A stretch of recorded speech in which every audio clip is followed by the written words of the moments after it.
Giants midfield delivers a giant statement. The Bombers avoid a massive scare. And can the Dogs recover from a round one mauling? Hello and welcome to the round so far. Back for 2020 on one of the most unbelievable weekends in recent memory. Kane Corns will start at Giants Stadium.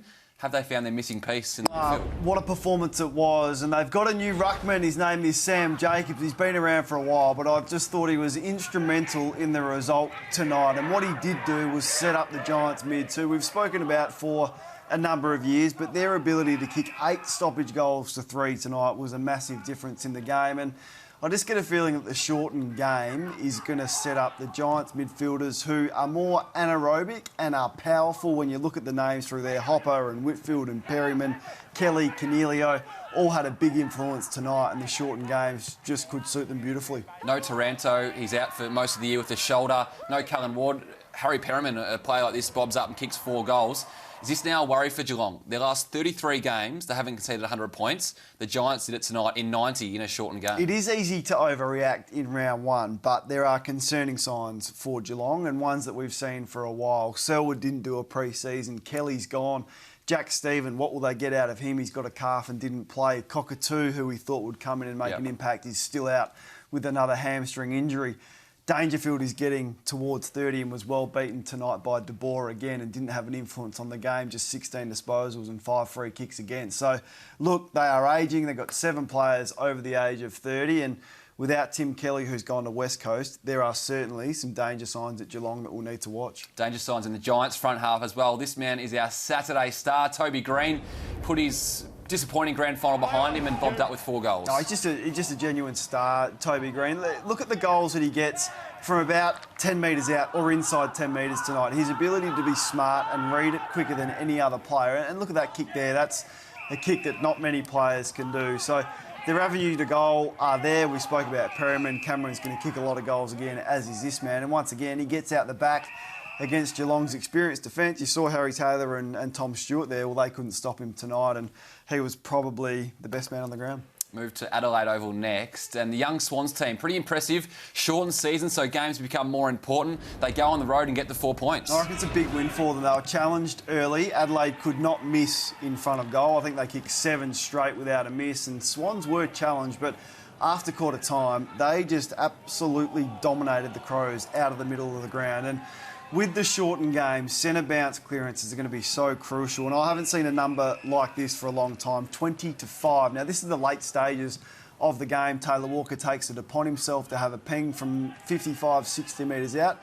Probably did the right thing, to be honest. Had the chance to win it. Yeah, Tex is probably going to kick 4 out of 10, I reckon, from that spot there. Had a crack, didn't go their way, and Swans hang on. But a very, very important win for a young group who were missing some of their season stars, we know that, but I thought the usual suspects like Parker and Kennedy played well. They always find some youngsters that come through the midfield, and as you mentioned, we'll have a look at some of those centre clearances. 7-0 in the second quarter, and that's what set it up for them. They kicked 5 goals to 1 in that term alone. They had no answers, the Crows. This complete mauling, a smashing, as we're seeing some of them here, but you'd think Sloane, Crouch and O'Brien would have been much stronger than this. So we've spoken about Sam Jacobs. Well, the Crows didn't want him. They let him go because they didn't want to give him 2 years instead of 1. Well, he would have been handy. Don't have Jenkins. They get him Frampton, who maybe he's not up to AFL standard, didn't have an influence today. And Geelong, through Naismith and their experienced mids that we've mentioned, just absolutely had their way with the Crows from the middle of the ground. They're trying some different things. Brody Smith going through there. We're going to say Wayne Miller will go through there. But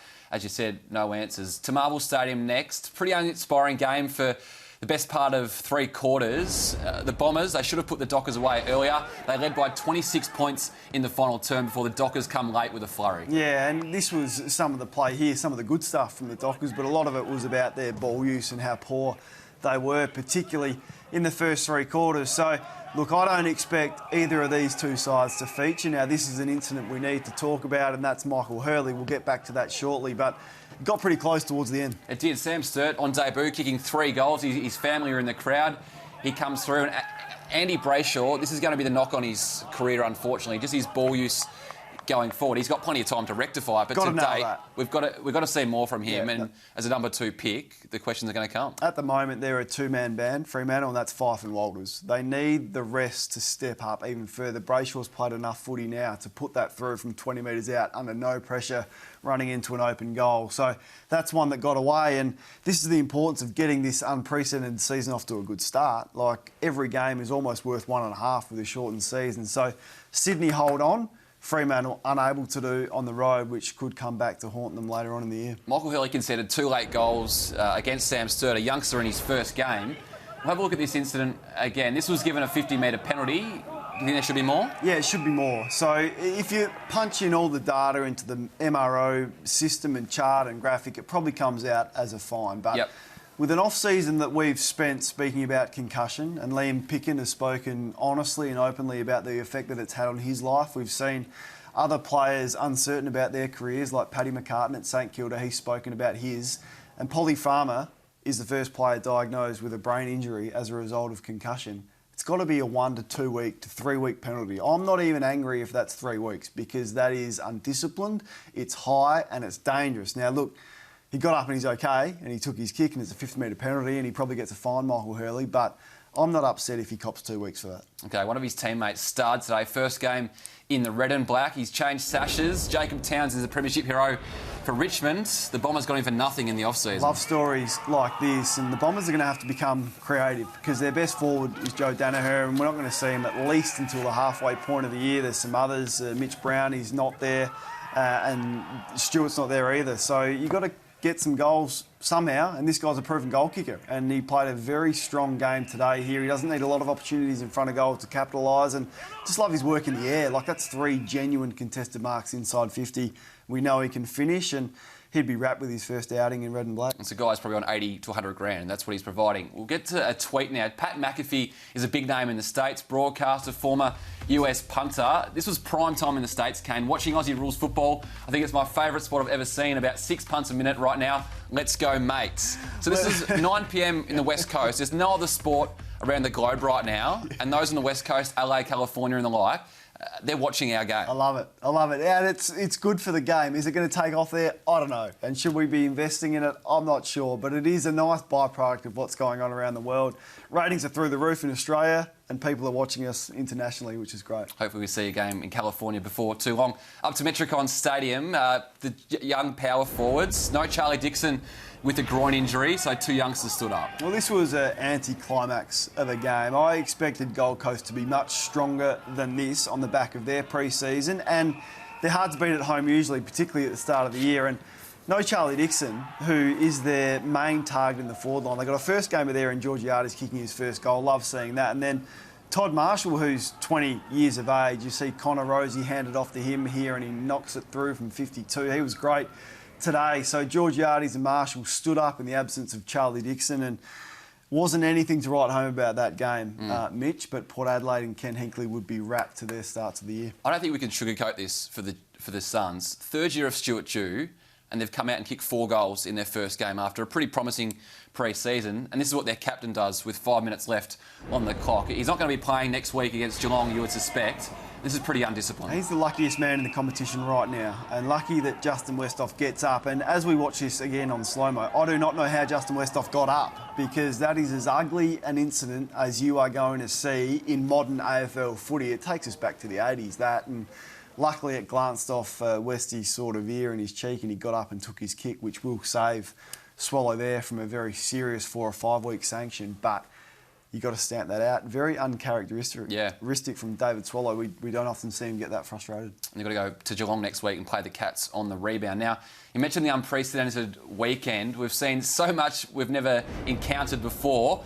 Take us through a few of these, Kane. This is the Blues Tigers running out in front of no one on Thursday night. Unusual to see no banner. These are the celebrations. I love this. I love the players getting creative. That's the ball going to the crowd. Usually it would be thrown back, but it's... Camo had to go get it. Yeah, it's up to the staff. Nice handball there. Very, very solid. And then 3 metres away when you're interviewing the coaches prior to the game, and at half-time we'll see Richo interviewing Bevo there. And it's all new, no high fives. We've got fist bumps, we've got elbow slides, and high-fiving the absent people in the crowd. That was my favourite. That was my favourite from Tom Papley. And then Collingwood boys not linking arms, which I must find is strange because they've just spent 2 hours sweating over each other, tackling their opponent, I think it's bumping the look. each other at stoppage, and they're not going to link arms in the song? I think it's the look. I think kids at home watching, we're trying to tell everyone not to be touching, so I don't mind that. And the Pies have started something pretty cool there. Okay, righto.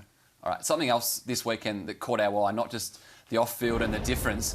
The umpires, they've made a bit of a difference and they're paying a few extra free kicks close to They're goal. paying soft free kicks, that's what they're doing. So I reckon this is an instruction from the AFL that with the shortened game, we want high scores. So if there's any doubt about a defender holding an opponent in the forward line, pay a free kick. So Phil Davis is unlucky, Bryce Gibbs is unlucky here. This one on Sam Gray, his first goal for Sydney. I couldn't pick a free kick there. And this one here, Big Mason Cox, he's just milked that one against Alex Keith. We'll watch a replay of this again. He hardly touches him. Umpire is 7 metres away and pays a free kick, and that's a goal. So if that's the way it's going to go for the year, the defenders are going to have to adjust pretty quickly. The Dogs had a bit more to worry about in that game on Friday night than just the free kicks. They were the most disappointing team of the weekend for mine. Nowhere in the first half, and the Pies run all over them. Nah, smash. This is what happens when you get comfortable. When you've been spoken up, you've been the pre-season hype, everyone is saying you're the team to beat this year. Really good list. Good recruits coming in, Keith and Bruce, and you serve this rubbish up. So I think they were clearly the most disappointing side so far, the round so far, and that is the Western Bulldogs. And as I said before, you don't want to overreact in round one, but some concerns here, in particular with their ball use coming off half-back. Some of the mistakes and skill errors that they made is very un-Western Bulldogs-like. So Luke Beveridge has got the most headaches as he tries to put his head on the pillow after Friday night's performance against Collingwood, who, let's not take anything away from them, were very, very good. And have a look at some of these numbers. So Collingwood kicked 8 of the first 9 goals, 24 inside 50s to 2.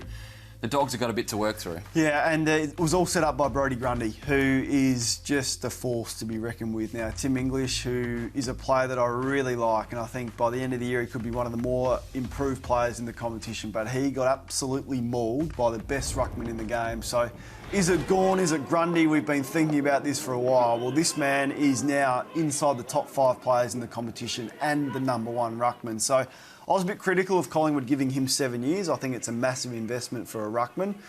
But on his form on Friday night, he's in for an absolute monster year. And could he be a ruckman that wins a Brownlow medal? Who knows? And Tim English has been putting 4 and 5 kilos on for every year he's been in the system. We're into season 4 now of Tim English. He was mauled last year by Brodie Grundy, and the same happened on Friday night. It feels like that could be the one thing that potentially lets down this Dogs midfield with Bontempelli, Hunter and McRae through there. Yeah, and Grundy's ability and what makes him so difficult is he monsters you at the stoppages, but then he gets off around the ground and really contributes like an extra on bowler. And Tim English, by the time the ruck duel was over, he was completely cooked and couldn't go with him. So huge weapon for Nathan Buckley and the Pies, who look very ominous. Back to Thursday night, a case of deja vu for Blues fans. First 5 goals on Thursday night kicked by the Tigers. The exact same scenario happened this time last year. Brendan Bolton was at the helm. We found this comparison between David Teague and Brendan Bolton. The one thing I liked was the resilience and determination to fight back. I thought the boys showed resilience throughout the game and we found a way to play more our style in the second half. A 4-minute period in the first where they've kicked 3 goals pretty quickly, and I think it was 5 goals a deficit. They got us on the outside and they just scored too easily, and they moved the ball well there early on, but we need to find a way to be able to compete. The group didn't lie down, and they won't lie down after this weekend. I know our supporters out there will be pretty happy with the way they fought out the game, but I don't really want to be a team that just competes. We're coming here to win, and that's our goal. We've heard this all before. They fought back and again fell short. Broken record, isn't it? Like, when is the Carlton Football Club going to stand up? You get the honour of opening the season every year and you serve that up and it's game over every year at quarter time. They haven't won a season opener since 2011. Average losing margin is 27 points against Richmond in recent times, I think in the last 6 encounters. And it is embarrassing for them. Take the opening round off Carlton and give it to someone else. They are not deserving of that marquee time slot when you continue to serve that up. And we're sitting at home watching, so excited that footy's back, and you're ready to turn off at quarter time because the game's over. And yeah, they may have fought back, but who cares? The game was over and Richmond were never ever going to lose that. So it's time the AFL gives another team a shot because Carlton continue to blow it. And it's only going to get harder now. Matty Cruiser out for 16 weeks. We'll see how many games come in that time. But that's a big blow. It now exposes Mark Pitney and Tom De Koning, two young guys. We can't forget the AFLW. Fantastic weekend. We've spoken about the men's, but the women's over the weekend. This game, Melbourne, last gasp goal from Lily Mifflin was super. Puts them in to a preliminary final next week against Fremantle. That was a huge win and an upset on the road to go up there for the Demons to beat the Giants. The Kangaroos, they get the win over Collingwood. They had to hold off the Pies late, so a big win. And the Kangaroos probably head into the prelims as the competition's favourites. And over in the West today, the Dockers, they beat Gold Coast by 70 points. So they're well and truly in the running.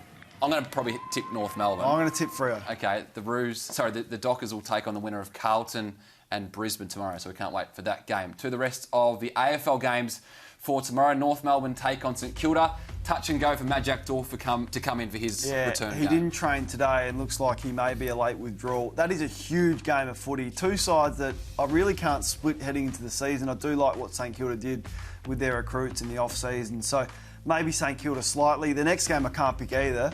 You probably favour Brisbane if it was in Brisbane, but the fact it's at the MCG suits Hawthorn. And then the last game you expect to be strong and Melbourne to start the season firing, but West Coast always hard to beat at home with, I think, the best midfield in the competition. Now, Kane, you were one for trying different things. You're an ultimate professional in your career. Yeah. Have you ever done this? We'll head to our one more thing. This is Essendon, an hour before the bounce tonight, meditating in the middle of Marvel Stadium. Tried all sorts in my career. This is a bit of me time, I reckon, for the Bombers. Why do we have to do this out on the oval where everyone can see? Surely you can do this in the comfort of the change rooms. I get social distancing, I get all of that. There is enough room in the change room to spread out and do it in the rooms. I'm not critical of them trying new things. It works. Bit of me time, I reckon, from the Bombers.